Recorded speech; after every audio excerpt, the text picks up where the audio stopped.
You ever noticed how people talk about hard like it's a curse, like it's proof you're not built for life? And then you watch the same people chase easy for years until their life quietly turns into a series of losses they can no longer explain. Here's the uncomfortable truth. Most of what you call hard is not hard at all. It's your nervous system rejecting novelty and society rewarding your avoidance. Let me be blunt. You are not failing because you lack talent.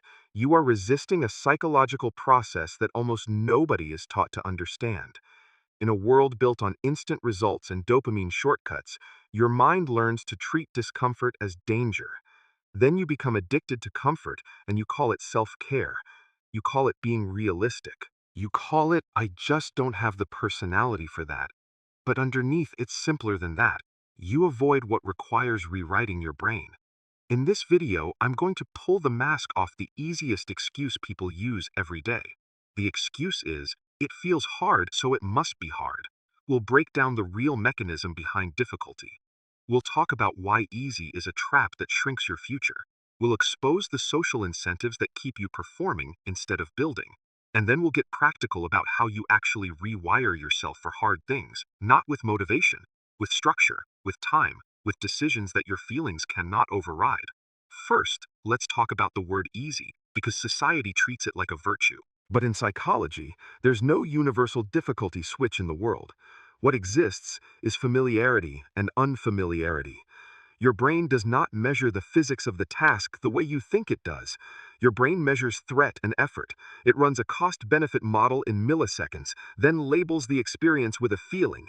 That feeling becomes your story, and your story becomes your identity. That's why two people can stand in front of the same mountain and react like they're looking at different worlds. One person sees challenge and feels energized. The other person sees challenge and feels fear.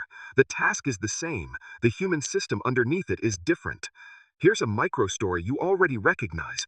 Imagine you learned to eat with chopsticks as a child. For you, it became automatic. You don't think about the angle of the fingers. You don't negotiate friction. You don't calculate muscle control. It's just done. Now imagine someone who grows up in a culture where chopsticks are unfamiliar.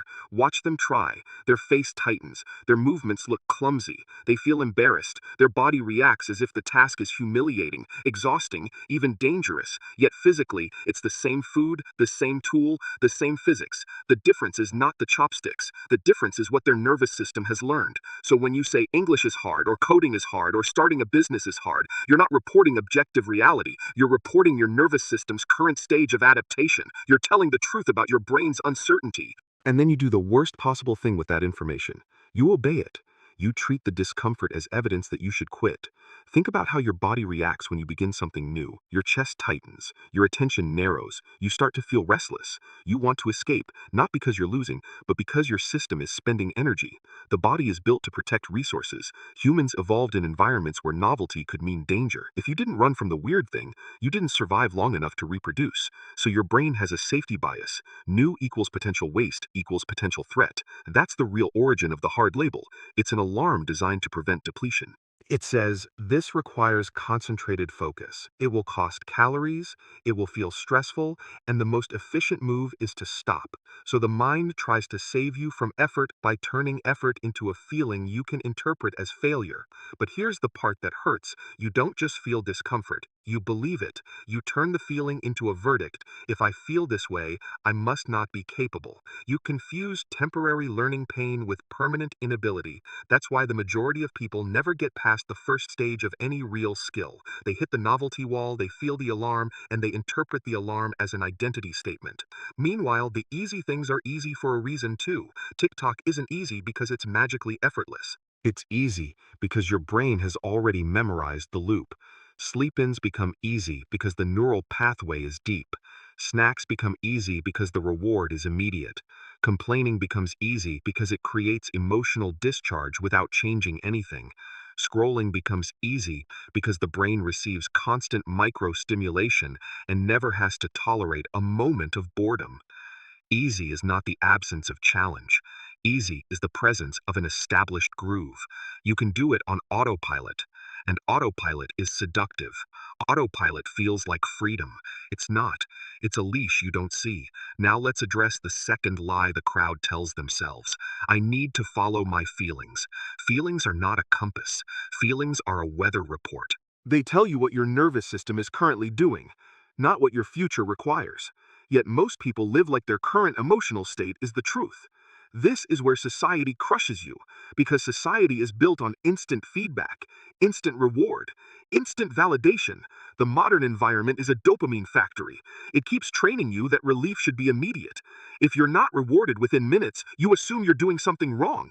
So people don't just avoid hard things, they develop a spiritual hatred for them. They talk about discipline like it's a punishment. They romanticize quitting. They celebrate following what lights you up, but following what lights you up is just following whichever stimulus is strongest at that moment. It's not a strategy. It's surrender. There's also a more social mechanism at work. You're not only managing your body, you're managing other people's expectations. Your brain learns to scan the room for status cues. It's constantly asking, will I look stupid? Will they judge me? Will they think I'm behind? Will I be laughed at? That's why learning feels dangerous. Learning threatens your social image. You become visible in a way you can't control. You might stutter. You might fail publicly. Your ignorance becomes evidence. So you cling to easy things that protect your identity. Easy things keep you looking competent without actually building competence. That's why people become professional consumers, not professional creators. They collect content, not skills. They memorize opinions, not frameworks. They watch other people's success and feel inspired for a day, then return to their groove because the groove keeps them safe. This leads into the third lie, the belief that process should be pleasant. People think that if a path is right, it should feel good, but reality is brutal. Real growth is awkward at first. It's not fun. It's not smooth. It feels like you're clumsy, slow, unqualified, and behind. Your pride wants to avoid that phase because pride confuses embarrassment with danger. Let me give you a clean example. Suppose you want to get fit. Most people picture the final body. They don't want the 9 months of slow progression. They don't want the sore days. They don't want the early mornings when their motivation is dead. They want the result without the training, identity. So they'd search for magic shortcuts, new supplements, new programs, new hacks, new motivation quotes. They keep restarting because every restart gives them a fresh illusion of starting over. That illusion feels like hope. But hope without execution becomes entertainment, and entertainment without execution becomes dependence. You become dependent on the feeling of progress. When the feeling disappears, you blame the goal. That's the trap. Your feelings are not progress. They are fluctuating weather. Now, the next psychological escalation, easy doesn't just keep you comfortable. Easy actively destroys your internal muscle. When you live too many days chasing instant relief, you train your brain to resist delayed satisfaction. Delayed satisfaction is uncomfortable because it requires you to tolerate uncertainty. It's easier to chase what is certain in the moment, scroll, the snack, the rant, the dopamine hit. But delayed satisfaction is the foundation of wealth, mastery, and real freedom. Here's a concept people don't understand because nobody teaches it plainly. Postponing pleasure is the core skill of successful adulthood. It sounds simple, but it's not. It's a psychological rebellion against your own nervous system. It's the difference between a person who can suffer now to gain later and a person who needs relief now or else they feel like they're dying. That's why the instant noodle society is collapsing itself from inside.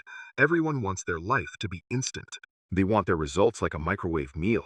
But human systems do not work like microwaves. They work like long processes. They require training, repetition, failures, adjustments, and patience.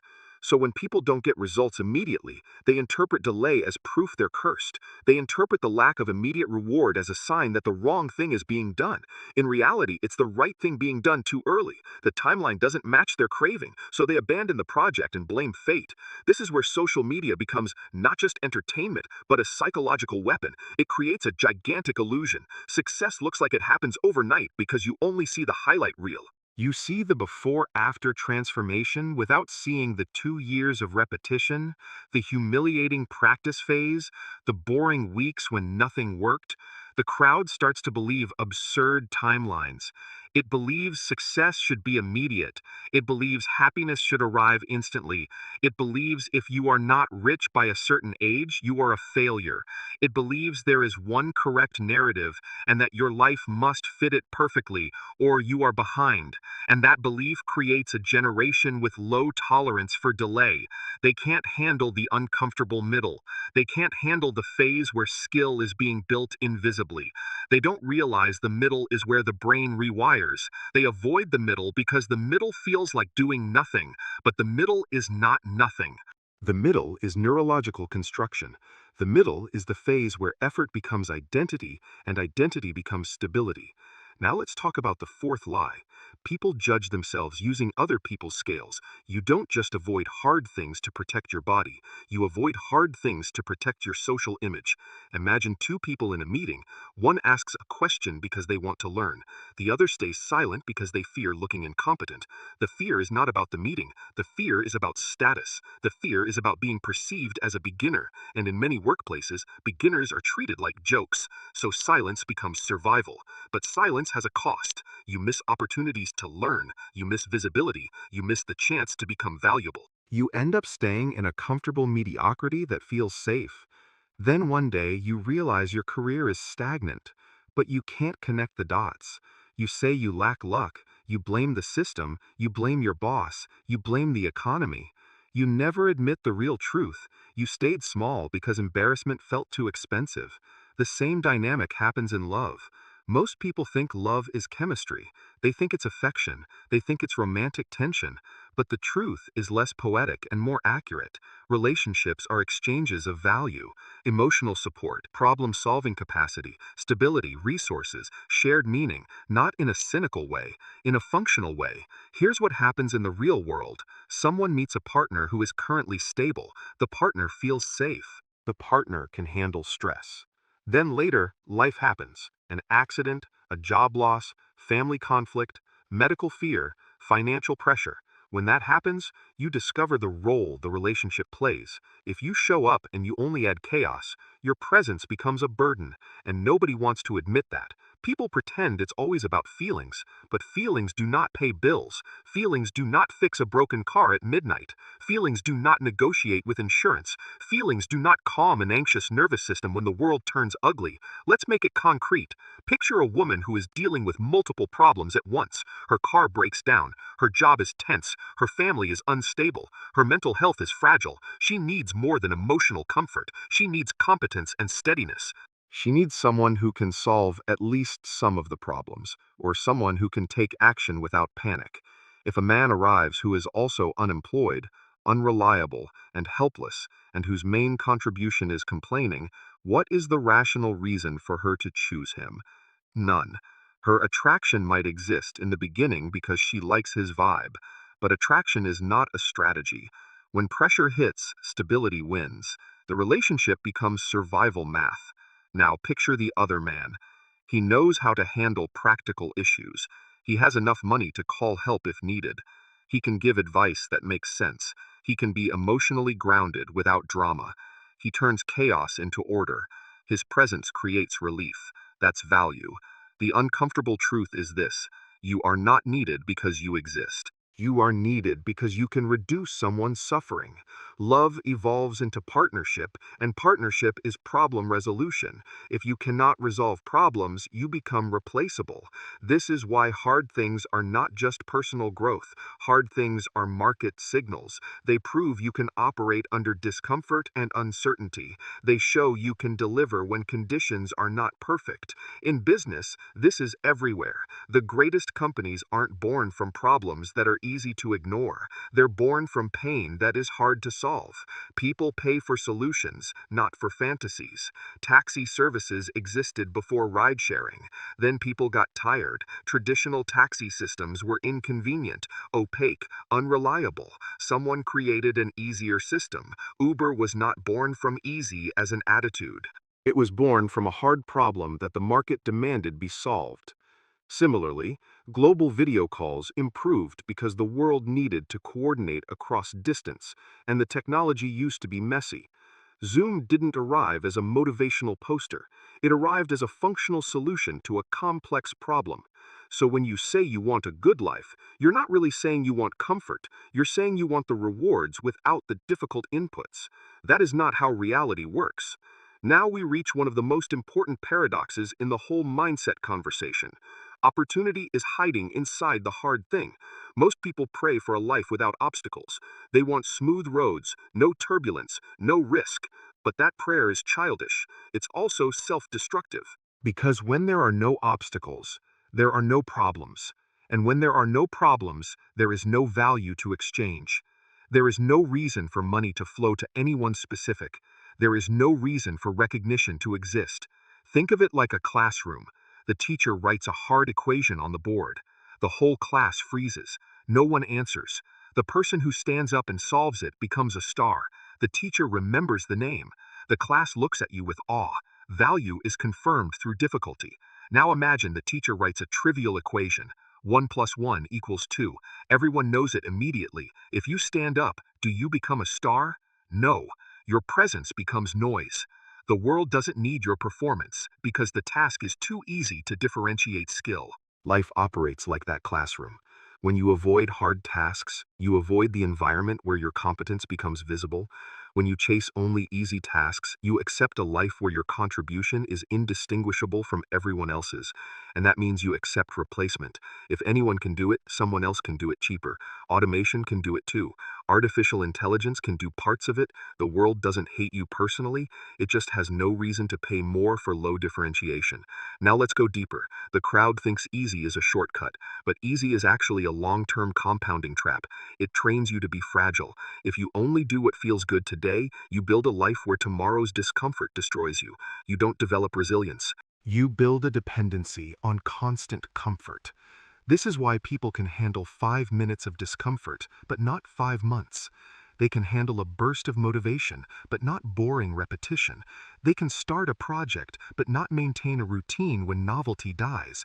They can tolerate struggle only when there's an immediate reward. That's the difference between hobbyists and professionals.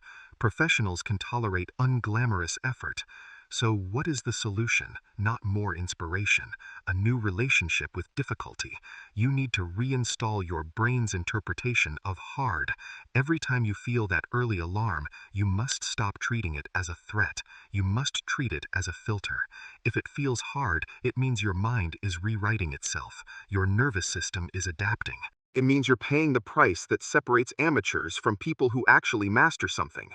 The feeling is not a stop sign. It's a sign that you are entering the real zone. This is not positive thinking. It's a cognitive rewrite. Instead of asking, is this too hard for me? You ask, what is this teaching me about my current limitations? You stop using your discomfort as proof. You start using it as data.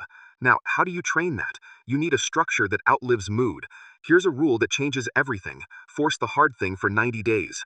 Not because 90 days magically transforms you, because 90 days breaks the illusion that your early feelings are accurate.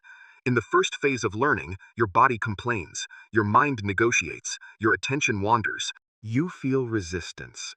That resistance is not a prophecy. It is just the normal reaction to novelty. So don't ask if you like it. Don't wait for energy. Don't audition your feelings every day like a drama critic. Operate like a machine. Choose a skill or a discipline that would change your future. Then commit to it for 90 consecutive days with no major gaps. If you miss, you correct quickly.